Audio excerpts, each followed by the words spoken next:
Hi, everybody. Thank you for being interested in what we were up to at the Last Hope camp and what that's turned into with the Last Hope campaign. I'll give you a little bit of background. The Last Hope camp was in place for about 6.5 months, started in December of 2021. It got its beginning when I saw a comment by a local man on Facebook here in Annapolis County saying that he had done everything he could think of to stop some imminent cutting in a 24-hectare parcel of forest that he had once persuaded Bowater Mersey not to cut because of its high value to wildlife. Bowater Mersey, as many of you know, was the big pulp mill, and they went bankrupt. And at that point, we, the taxpayers, bought a lot of land back from Bowater, and it became Crown land, which the province essentially in southwest Nova Scotia promptly handed over to Westfor, which is a consortium of sawmills who have a license to manage Crown land mostly in southwest Nova. So Westfor had put up flagging and clearly was intending to cut this parcel, in spite of evidence that the area had possible species at risk, and also just had this history of being an important wildlife corridor. That importance had only grown greater because although it's not a huge, magnificent, old growth forest, it's a slightly scrappy 80-year-old forest. It's one of the few standing forests in an area where there's been a massive amount of clear cutting. And as such, it's incredibly important to wildlife. And it also provides a link between three major wetlands. So McEwen Meadow, Beals Meadow, and one that I'm now forgetting. But also connecting it is the Beals Brook, which was very close to where we were camped. So not an incredibly magnificent forest, but a forest that's still intact from a wildfire that happened probably 80 years ago, and with some much older trees in the swamps. We understood that the prescription for cutting it was not a clear cut. It was what's supposed to be the brave new world of ecological forestry, in which they would be taking 30% of the forest, not counting, of course, any extraction routes and logging tracks, which tend to add another 20%. But the point that Randy Neely, the local farmer, hunter, trapper, was making and that we were making is this is an area that shouldn't be cut at all. There's so little left that this standing forest needs to remain. So that's sort of the background to how we decided that we should get in the way of the cutting and see if we could persuade the province to reconsider its plans for the area. But once again, the huge issue when you start to look at particularly the South Mountain, but really the whole of Nova Scotia, is there's been such incredibly extensive clear cutting that there's very little standing forest left. So I don't know if many of you are familiar with Global Forest Watch, but it's a satellite images of forest cover loss. And it allows you to track what's happening. So the red is forest cover that's been lost between 2000 and 2020. And that's the Annapolis River. It's winding through. The large lake is Paradise Lake. And on the right is a small, little tiny lake up near the upper right-hand corner in the center of a large dark area. Those large dark areas are essentially some of the few remaining places where forest cover has not been yet decimated. And the Last Hope camp is at the edge of that area. That small lake is McEwen Lake, which has not been clear-cut in recent times because local people blew up a bridge in the 1970s. And then much more recently, about 4 to 5 years ago, a couple of guys tried to burn a bridge that DNR put in to get access to this area. And when that didn't work, they took an excavator and pushed the bridge into the brook. So that's been the kind of direct action that was involved at a local level in protecting and preventing some of the logging that happened. Now, I'm not saying that I know exactly why they were doing that, but that is the reason that that area has not been cut to smithereens like most of the area around it. And as I said before, Randy Neely, the local farmer, trapper, hunter, persuaded Bowater Mersey not to cut the specific area of the Last Hope camp. So we decided that we should set up a protest camp. And as it turned out, there was a very handy cleared spot right beside the road and right beside, very close to the bridge over Beals Brook, that was in fact the site of the historic Last Hope Moose Camp. And the Last Hope Moose Camp was built in 1923 at a point when game was already becoming scarce. But in this particular area, the habitat was so good for the mainland moose that people who hadn't yet bagged their winter meat supply could come with a good hope of killing a moose.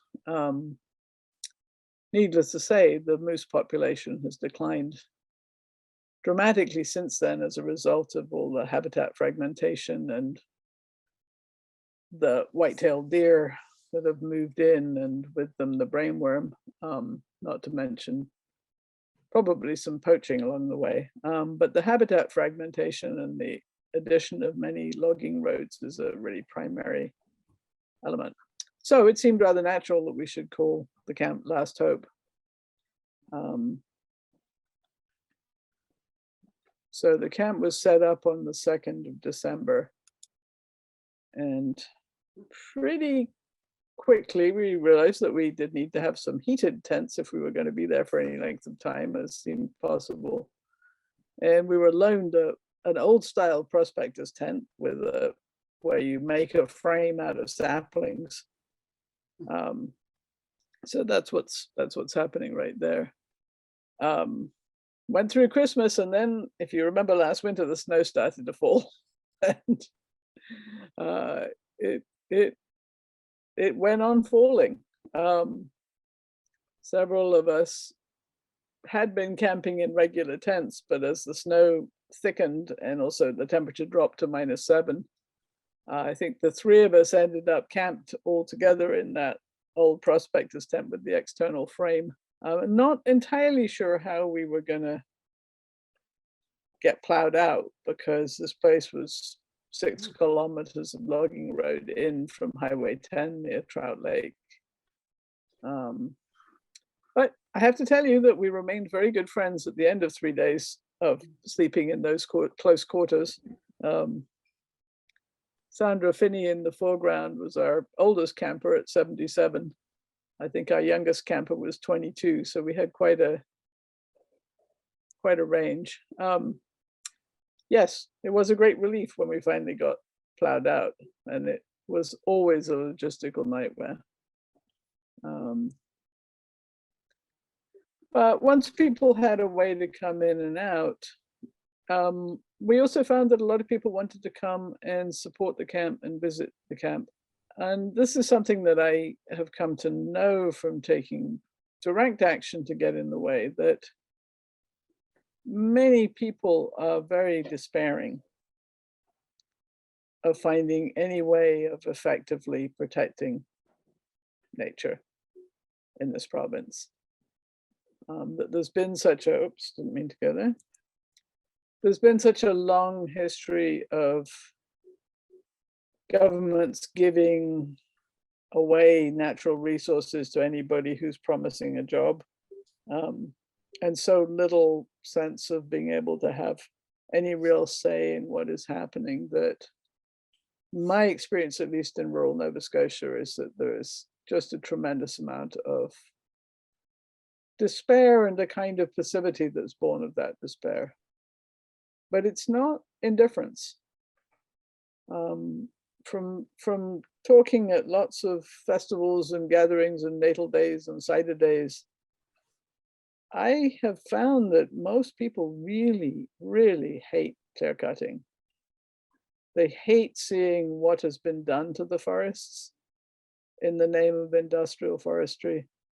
And they are offended by the short-sightedness and lack of thrift that's involved, because they do have a model of a different kind of forestry that was practiced on small private woodlots where, you know, light touch forestry was happening for generations, leaving a woodlot with more wood than it had had. And sure, sometimes there was high grading, meaning taking out the best of the trees. But high grading is nowhere near as devastating ecologically as clear cutting is. And that kind of small scale forestry that generates the building materials you need and some firewood, as Windhorse Farm down near Lunenburg can show, you know, can be done for hundreds of years without degrading the forest. So people do have a collective knowledge in rural Nova Scotia that there is another way to treat nature and to treat the forests. So we found there were a lot of good conversations that happened at camp over cups of tea. Infrastructure, however, is always important. So we also managed to get our hands on a newer prospector's tent, which is what you see, having just gone up there. I should also say that about 75% of the people who came to camp, camped at camp, and did the organizing were women. And a very high proportion were women over 60. There was actually a night when, in that very camp tent, there was 6 of us, and the combined age was 449. The oldest was Ginny Prue at 45, and Ann Mills was there at 83, the moss expert, and Frances Anderson was there at 77, and I forget, there was somebody in their 70s, and then 2 of us spring chickens in our 60s. And one of the parts of that was that it was important that it was reasonably comfortable, you know, that we were able to camp out in ways that worked for older people as well as 20-year-olds.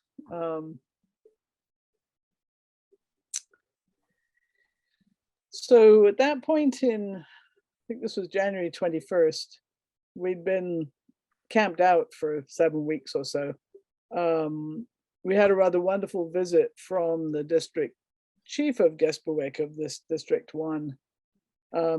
So that's Marilyn Lee Francis, who's in the shocking pink, the younger Mi'kmaq woman in the shocking pink shirt, and her mother, Marilyn Francis, who's an elder in the Acadia band with the Father Christmas hat on. And on the right is Randy Neely, who was the farmer and hunter and trapper who blew the whistle about what was happening with this forest. And the traditional flag that they presented us with, which is actually based on a petroglyph that was recorded by a Mi'kmaq artist in 1885 from, you know, so they took an image of it, and this flag is based on it. And those 7 traditional districts, the 7th of them is the Gaspésie, so they reach all the way up to parts of Quebec. Anyway, it was a really important alliance building to bring the different ways of understanding and concern for nature, and know that we were basically in alliance and in concert for it, and we're being thanked. for making the effort. And what I have learned in conversation since then is that there are plenty of Mi'kmaq people who feel that they should not be left to be the defenders of the environment on the front lines, and that they want settlers to also step up and say no to the destruction. So that was a sort of core part of that connection. Now, it so happened that the very next day was the beginning of our lichen chapter. A lichen enthusiast, as he only wanted to be known, came the next day and went on a scout in the woods, which by now had 2.5 feet of snow. So it was quite arduous getting around. And he found what he was pretty sure was a frosted glass whiskers lichen, which I personally think is my very favorite lichen name, but there are lots of good contenders. Sclerophora perenella on a very old red maple in a swamp that was part of the proposed cut area. And he reported that finding to the Department of Natural Resources and Renewables, and also to the ACCDC. And they actually, to their credit, very rapidly put a freeze on the harvest until the identification could be confirmed by a lichenologist that they were going to contract. But in the meantime, Jonathan came back, prompted, I think, a bit by a nudge from Francis Anderson, and took another look about 3, maybe 4 days later, and discovered 4 more species at risk lichen. A Panaria lurida, the wrinkled shingle lichen, and 3 specimens of the black foam lichen, Anzia colpodes. That guy. So that was quite interesting and exciting. They're all table 2 lichen, meaning they're supposed to get 100-meter buffer around them from any forestry activity. And that, when you read the legislation, that's 100-meter buffer is just a starting point. I mean, there's also supposed to be monitoring to make sure that that's sufficient. And when they did do that kind of monitoring with the boreal felt lichen, blue felt lichen, I've just got a blank on which of those it is, they discovered that no, the lichen was still dying if you cut 101 meters away from them, and that area got expanded to 500 meters. But in this instance, these are 100-meter buffer plants. So this was that first map, and as you can see, there's the camp, and then there's a substantial wetland that's part of the harvest area, the proposed harvest area. So we were able to relax a little bit because we knew that equipment was not going to come in while, the eyes of the media were on this, and while the Department of Natural Resources was saying there was going to be a freeze on the harvest. So in mid-February, Chris Pepper, I think MTRA was contracted, and Chris Pepper, the lichenologist, came out and did a afternoon tour on snowshoes through the cut block, which at this point had probably closer to 3 feet of snow on the ground. So wasn't entirely convincing that they were going to be able to see all of the lichen on the trunks. But he, in fact, identified another 2 of the black foam lichen and confirmed the initial findings. So we were very busy organizing people to contact Nova Scotia Environment and the Department of Natural Resources and say, look, you said that you had reviewed this harvest area and there were no species at risk concerns. And they actually had claimed that they'd sent somebody out, that they had done a second review in light of citizen concerns about the area. But what we actually discovered was that those reviews, neither review ever involved anyone leaving their desk. So nobody had in fact come and looked. And, you know, when somebody did come and look, what they found was really quite a hotspot for endangered lichen species. So, you know, we continued to try to apply pressure and say, you know, why don't you make this a study area and allow, you know, don't do the harvesting and allow people to come and look and understand how it is that you missed these lichen and understand a bit more about what are the possible places where they can be found. But unfortunately, well, the snow went on falling. This is Chris Pepper's track. I mean, he also found some other interesting lichens that were not on the species at risk list. So we thought, well, I think we'd better start learning about lichens ourselves, because otherwise we seem likely to be camping here for a long time. We weren't getting any traction from the government on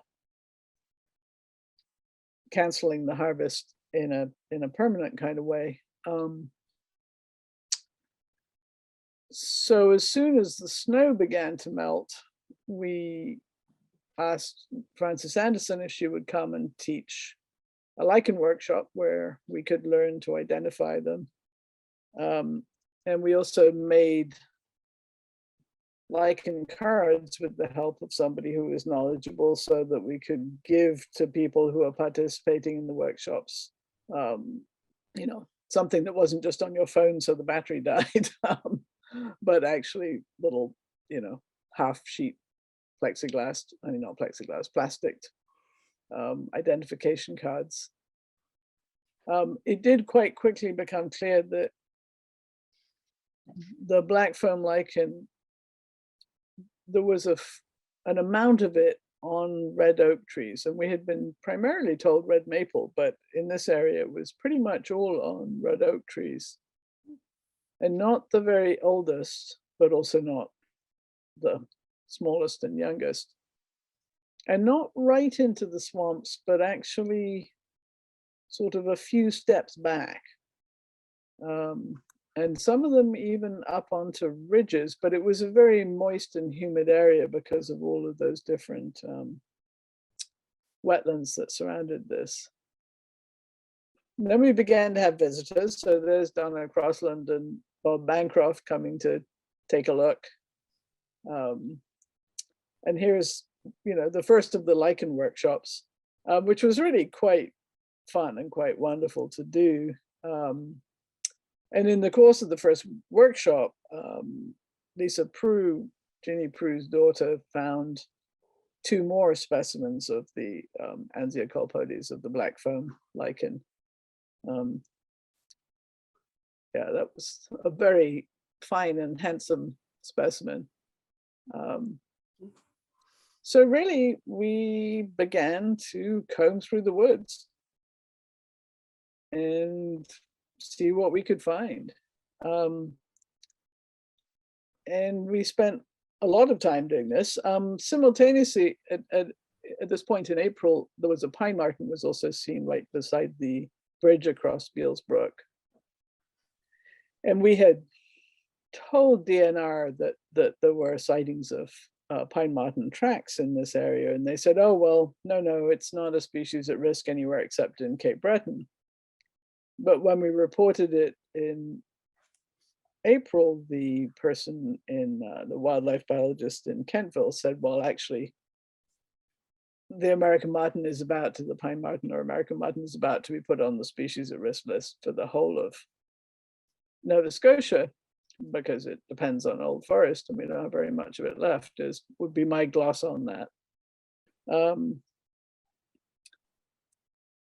So we did a great deal of hunting through the woods. I personally got quite familiar with black foam lichen and spent much more time looking at the trunks of trees than I had expected to do in my life. I've always been more focused on herbaceous plants.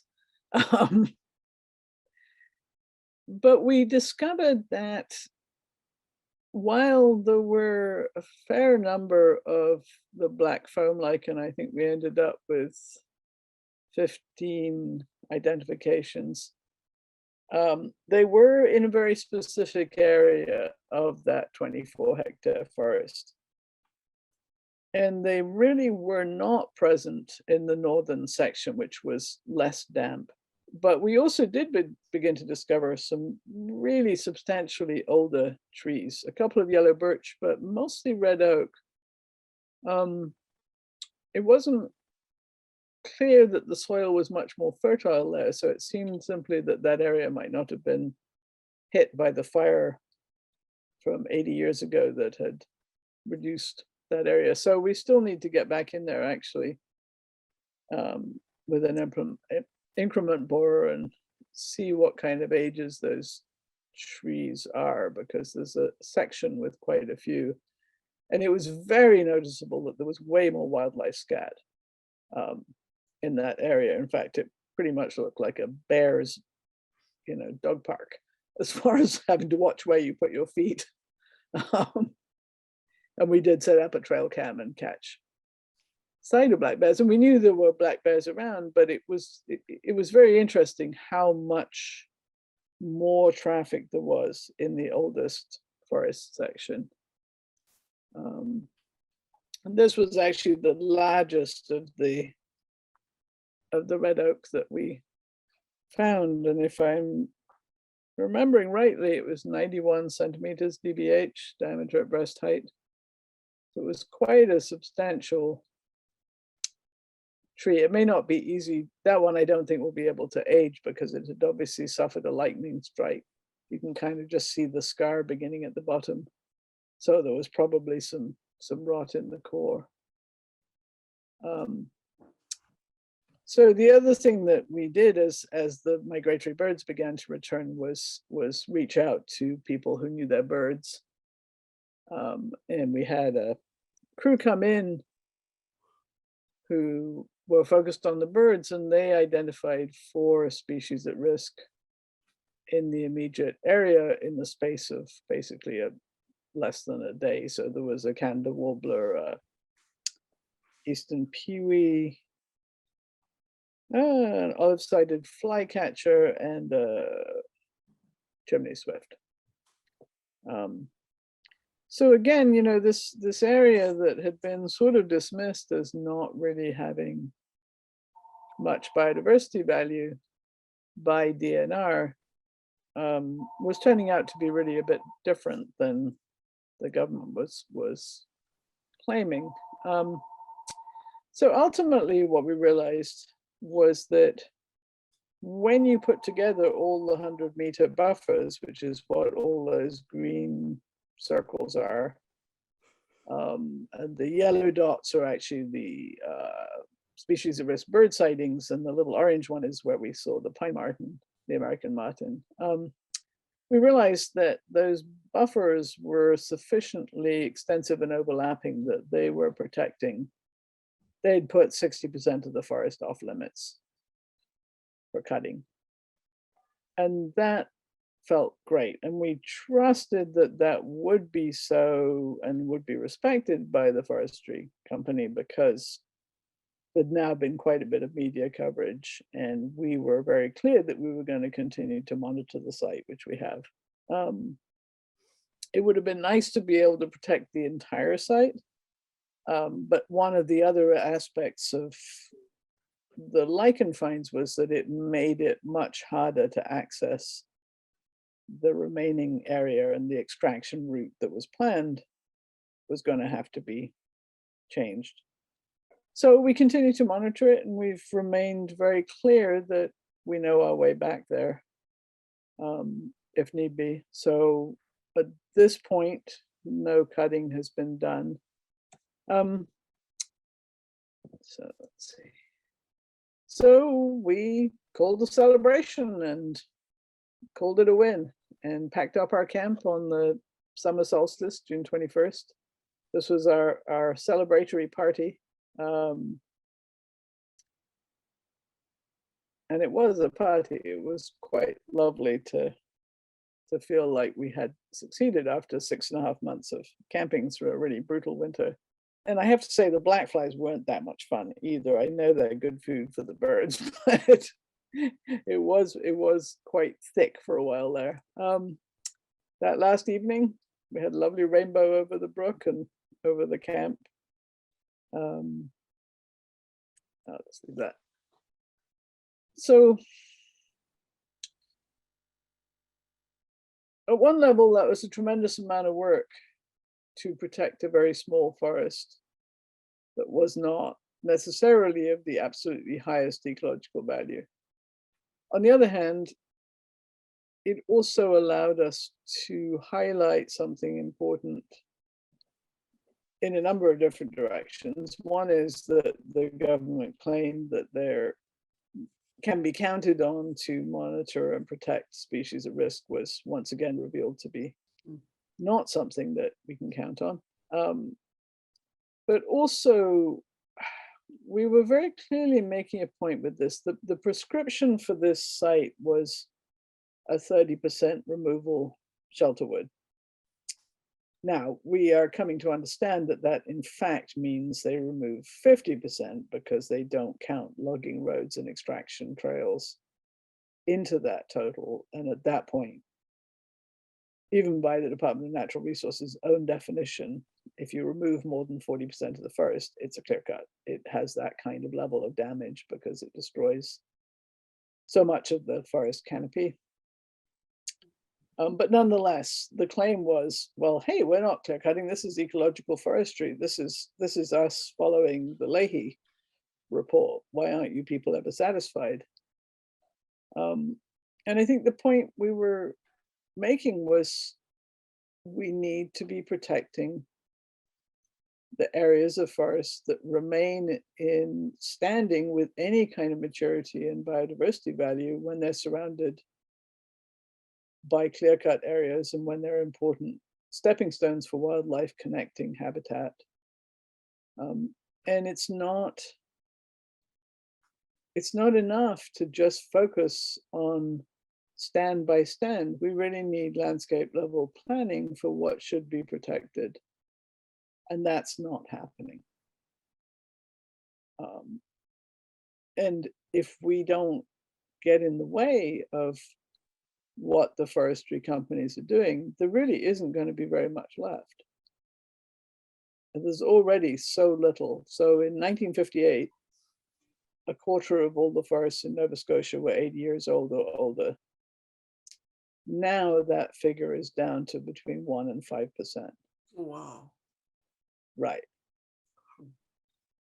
So that's why it's so direly important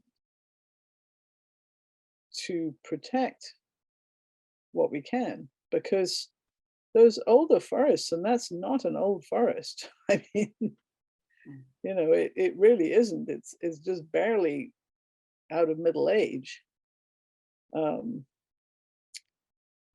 But those older forests do at least contain seed trees. They contain an array of different plants. I mean, it's not, this is South Mountain granite. It's not the richest or most diverse herbaceous layer, that's for certain.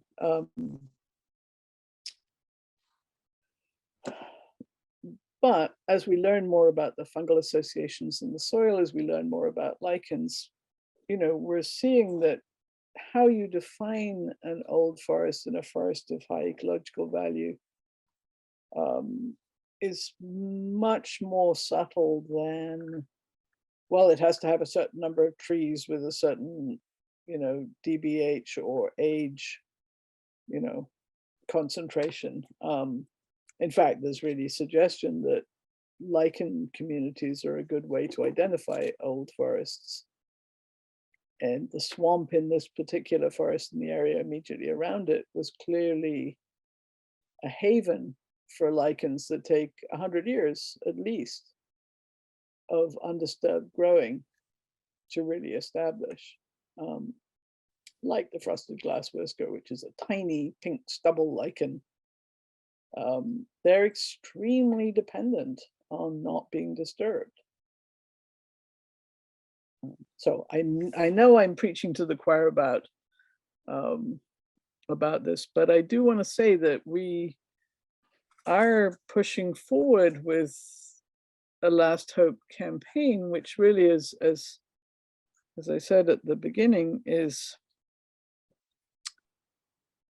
to focus, or as I said in the documentary, is really to try to work with people around the province to nominate areas for protection. Now, the government does not yet have a process in place that really allows us in a formal way to do that. They say they will have something in place by fall of 2023, but we really can't afford to watch them keep cutting areas that need to be protected. And so having communities come together and say, well, we know this area is an area we really don't want to see damaged, and we really do want to see it protected. And submit a proposal to protect to the Nova Scotia environment, even if you only get, as I did for the Last Hope area, a scant acknowledgement. I'm told by insiders in the department that it does in fact get filed and has to be dealt with at some level. And if you can back it up with naturalist observations in that area and engaging people with the value of it to local communities, at least it gives a basis for saying, hey, no, you really can't come in here and cut this. But I'm afraid it's all going to be a fight. There's nothing that I have seen from this new government that suggests it's going to be any better. In fact, it probably is going to be worse as far as kind of corporate capture by the forestry industry. We're seeing right now Goldsmith Lake, which is sort of 3 or 4 lakes west of McEwen Lake, which is an absolute gem of biodiversity and a much richer soil with great big yellow birch. There's plans to cut in there. And yes, once again, it's supposedly ecological forestry. And in practice, I'll bet you anything, it's going to be a giant logging road and extraction trails and incredible disruption. So I'm sorry to be not cheery about that.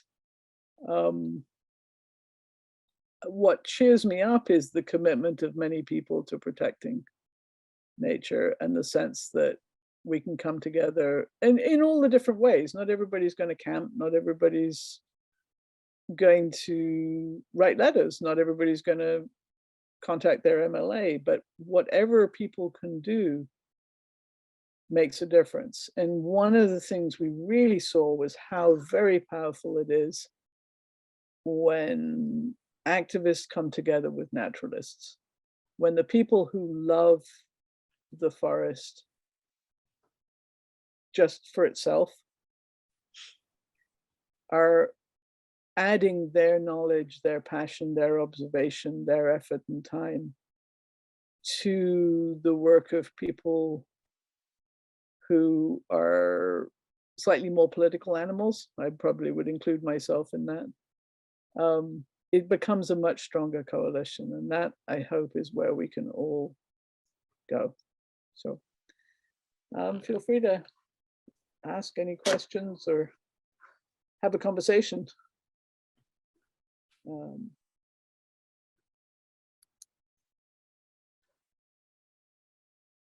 Sorry, I have to unmute myself here. Well, that was actually, I found very uplifting, even though the broader message is kind of gloomy. The fact that you had such a victory and that you were able to pull that off, really, we need to hear that. It's important to see that there's a positive, movement on some of these things, and that things are actually being accomplished, and in a very scientifically defensible way. It's really, I found it very encouraging to see that.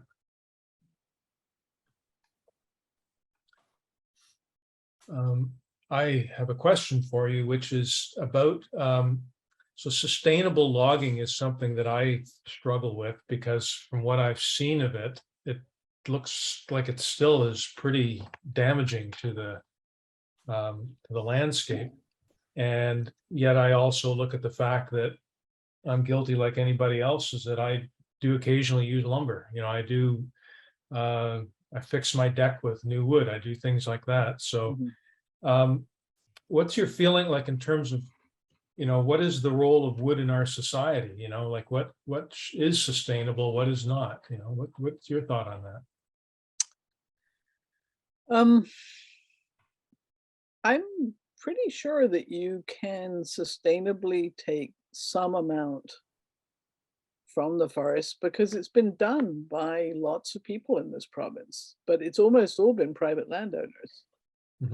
So the Prest family over in Moose, it's not Moosewood, it's over near the huge gold mine in the eastern part of the province.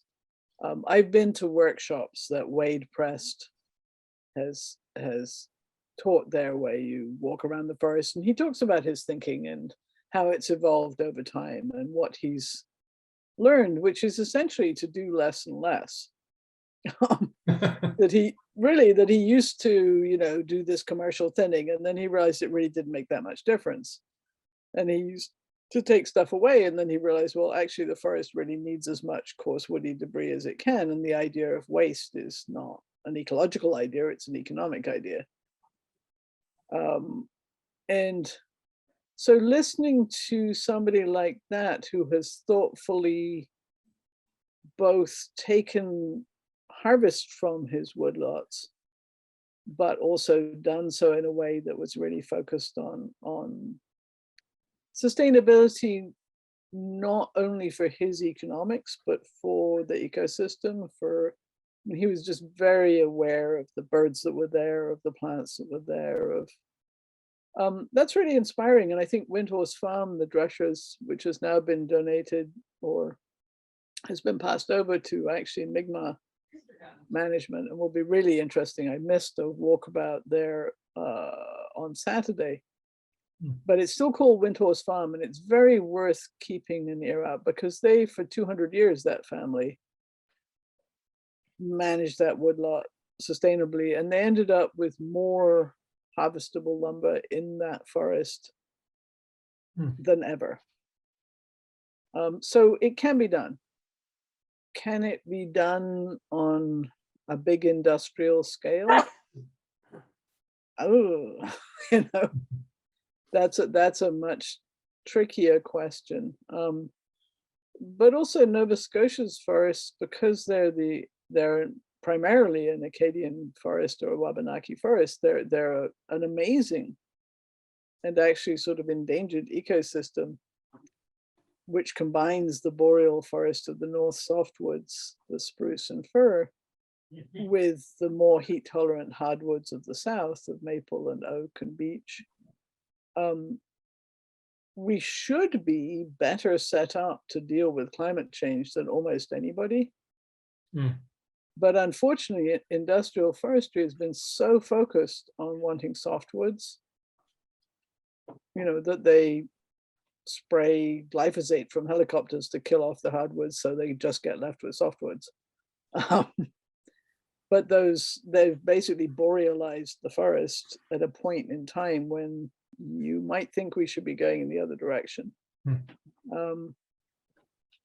So yeah, I mean, I know that there are smaller mills all over the province who have really struggled as mechanization and big clear cutting machinery has come in onto Crown land, where they can't get a decent price for the wood that they're harvesting and selling locally, because the price has been pushed down by the kind of volume, high volume, low quality forestry that's been practiced by the kind of industrial forestry crew. Really, 1990 to about 2010 was a sort of absolute peak of decimation, of just tremendous clear cutting. It's reduced a little bit since then,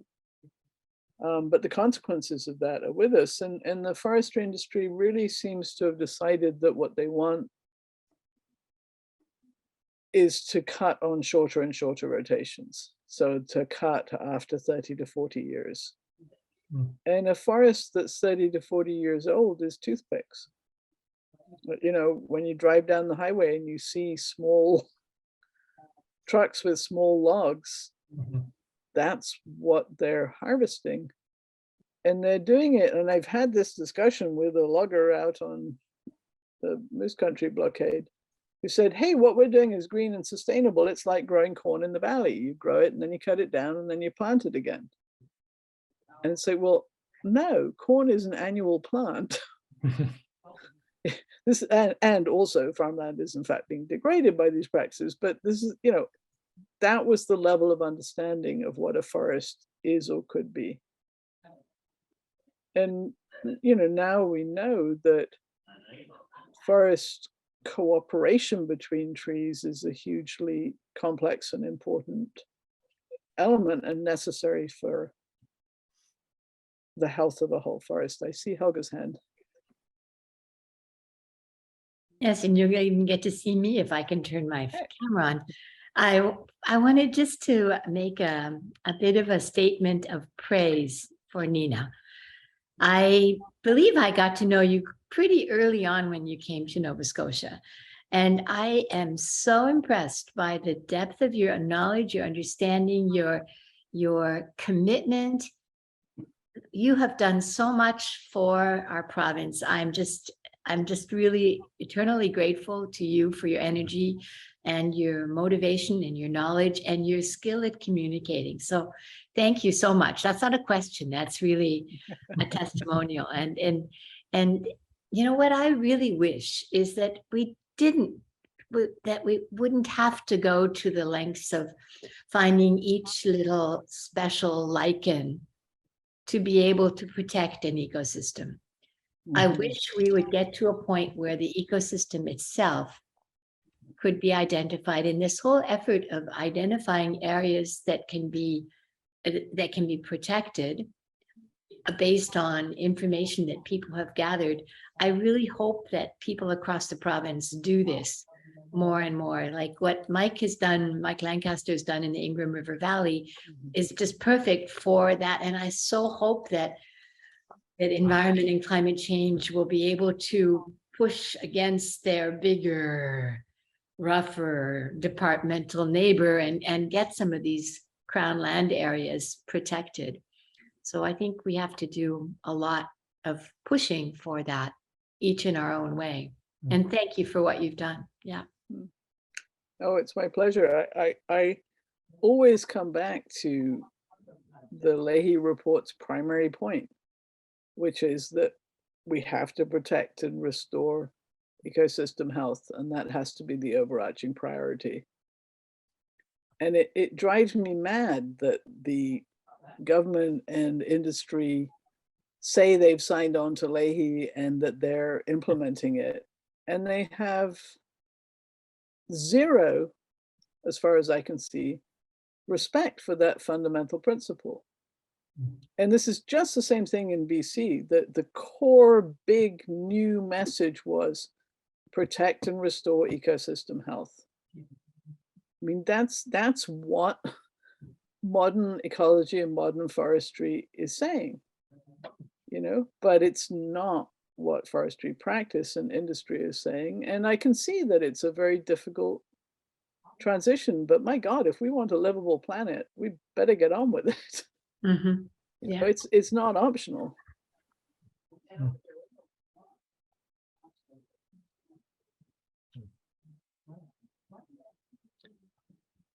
Anybody else have any questions or statements?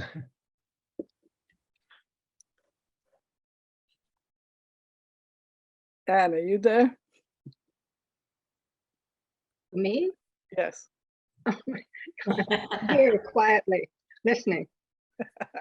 I'm just going to put you on the spot because you were one of the people who came out to the camp, and it was just wonderful to have your presence and your knowledge in the woods. And it was so incredibly heartening to have you and Francis and Catherine Pross come out, and all the other people with knowledge. So don't, everybody who has learned some element of the forests just out of love of going around and looking, please join in and help. Come and visit and come and see the woods and come and walk through the woods and come and add your perspective and do it for your own place and area too, because we desperately need each other on this. I agree. It gets really frustrating because no one seems to be listening except those who feel the same way that we do. At least by no one, I mean the politicians, the people who want to cut the trees down, who have to cut the trees down because that's their living and that's their right. But it won't be for long if they keep cutting and if they keep having this attitude that it's not going to work. It's going to put them under and their livelihood will go put. Their livelihood will if we would just use some form of sensibility and learn to appreciate what's out there. I intend to get to a couple of these places soon. My life seems to be going in a whirl right now. There are too many things to do, and I want to do them all. But Francis and I will be going out, and we have been out in the field, and I'm constantly amazed at what's out there. One of the interesting things that Francis came up when she was up in Cape Breton looking for, oh dear, I can't, it's an aquatic lichen. I can't remember the name of it. If I heard it, I'd know right away. And it discovered that the stream that it was in was pretty dry, but what was alive were the mosses. Because there was so much water in the mosses. This lichen was in this very interesting habitat. Only thing was that, and it is a sequence of life. I mean, it's with a liverwort, it colonizes a decorticated or tree that has no bark on it, and then comes in some more mosses, and then the some of the small vascular plants come in, followed by lichens. And then even the trees begin to use the trees as their sustenance, and they grow up from there. Well, in some cases where Francis was looking at this lichen, the mosses had actually overtaken it, and the lichen was, but that's what happens if you let it do that, so that we see this wonderful sequence. And it isn't just mosses and lichens; it's everything else that lives in it. It's the small insects. It's algae. Algae are not plants; they're algae.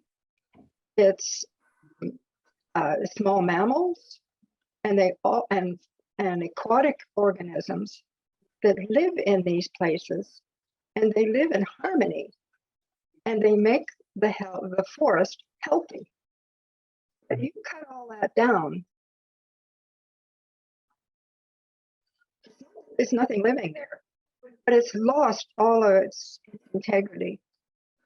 That's the part that's very frustrating. I really, really want forests to work for people who need the forest.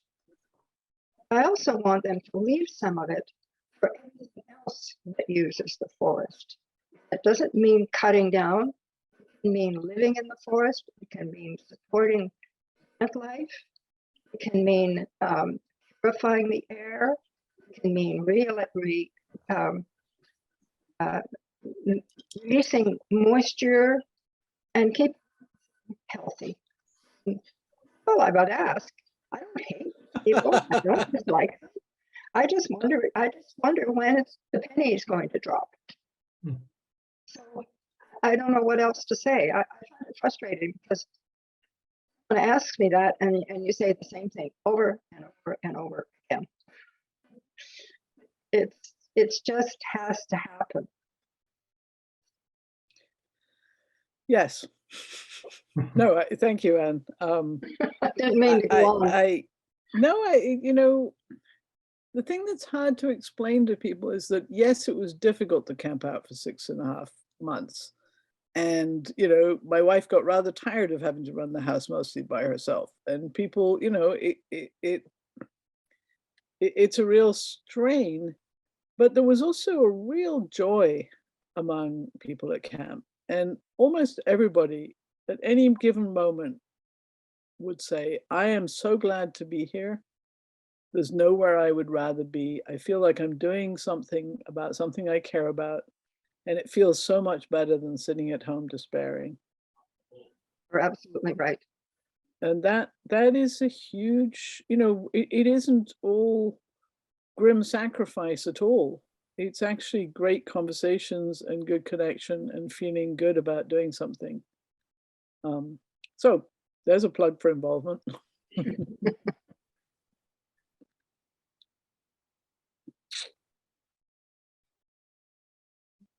If anyone wants to read a truly inspiring book, they should read Woman, Watching.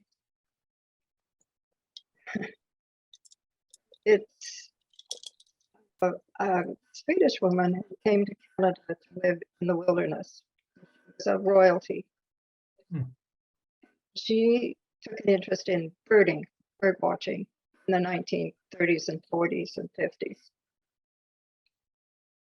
Became to a lot of and an informant and a writer and a speaker in various meetings for the American AOU, Ornithologist Union, and various other of these bird places. And everybody should read that book. An inspiration of what persistence and perseverance can do to not only just work on saving the birds and studying them and seeing what they do, just sitting there and watching. How much more we can learn about and be inspired where these organisms live. In her case, there were birds, but there are others as well, mammals and reptiles, and so on. This is one about birds. So well written. And I'm on it the second time, I admit. I'm reading it the second time. I never do that. Not that I don't ever read a second book a second time. I'm reading and I'm getting more and more out of it. And it's the kind of person I would like to be. Working with mosses and rather than birds. When you grow up, right? Right. It is a wonderful book. Anne turned me onto it. And I completely can see reading it twice. So is that pretty much it for any kind of questions or conversation? I just want to say one thing. I'm so Thank you very impressed much with what you have done for having everybody. me and for listening and good botanizing. It all goes together. But I'm so impressed with what you have done for all of us because I feel like when you said, you mentioned, when they all got together, and I only was there one night, Brook, and you were closing down the next day. I thought, I want to come back here. I want to help out. And I also want to experience all these people who are so wonderful to be around. Okay, well, I think I will. Okay. Well, first of all, again, I want to thank Nina because this is really inspiring, and I'm looking forward to seeing, what we, collectively can come up with some of these other areas if necessary. Should certainly stay in touch with things if people highlights an area that we feel needs attention. I think we all can support each other with that. I just want to thank Anne for introducing Nina to us. Yes. I personally found it very interesting, everything that she's done. And unfortunately, she's not still in line to hear my comments, but very worthwhile. Thanks, Anne, for getting that together. Oh, you're welcome. Yeah, it was really well worth making this happen. Yeah.